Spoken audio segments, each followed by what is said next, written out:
পজিশনটা চেঞ্জ করে দিয়েছেন। এখান থেকে বরং আক্রমণে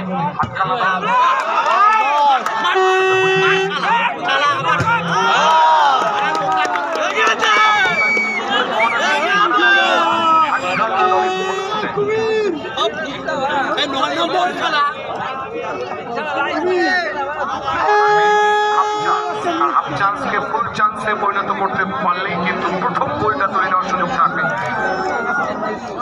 একটা গোল দলকে কিন্তু অনেকটা ভরসা দেবে, একটা গোল দলকে কিন্তু বেশ খানিকটা এগিয়ে দেবে সেমিফাইনাল থেকে ফাইনালের লক্ষ্যে।